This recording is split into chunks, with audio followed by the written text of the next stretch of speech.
Hello everyone. Today in this video we are gonna talk about ARP, working of ARP and types of ARP. Let's get into it. ARP stands for Address Resolution Protocol.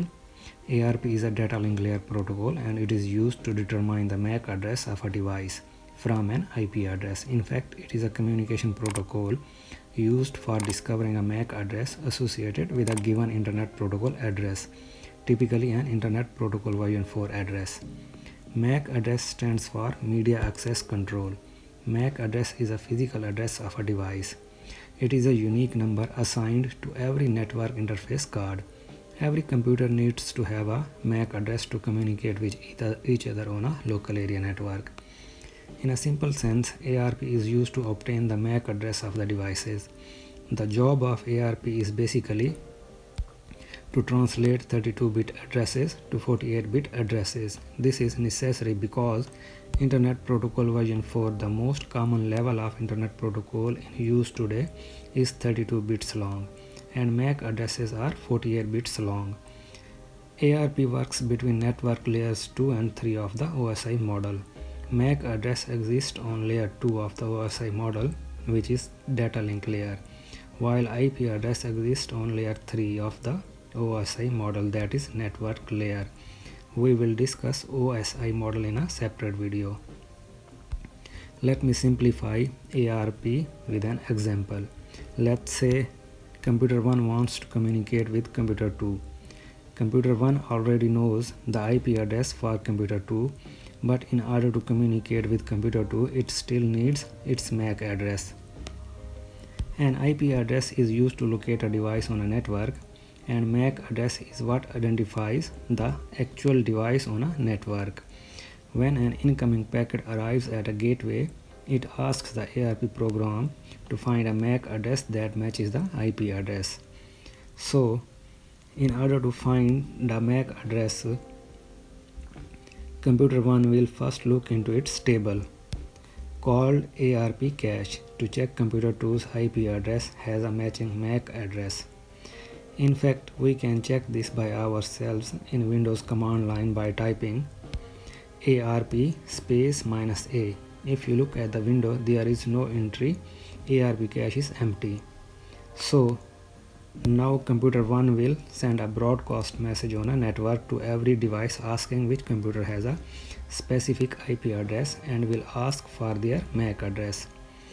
Then the computer that has a matching IP address will respond back and tell computer 1 its MAC address. Once it receives the MAC address, communication can be started between two computers. Once the computer has a MAC address, it will store in its ARP cache. If we do the same command again, now you can see IP address and matching MAC address have been added in the ARP cache, so that next time it needs to communicate with a device on the network, it doesn't have to broadcast a message on a whole network. It can just look in the ARP cache. ARP cache maintains a record of each IP address and its corresponding MAC address. There are two types of ARP entries, dynamic and static. Dynamic entry is created automatically when a device broadcasts a message on a network requesting a MAC address.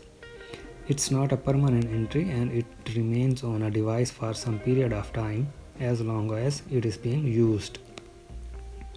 Static entry is created manually by using a command line.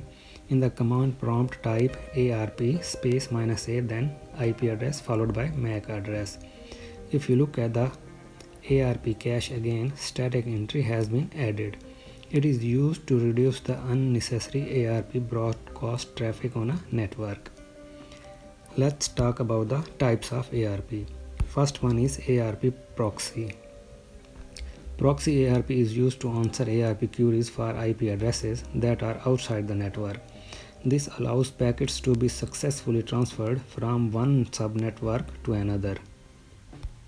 Second one is gratuitous ARP.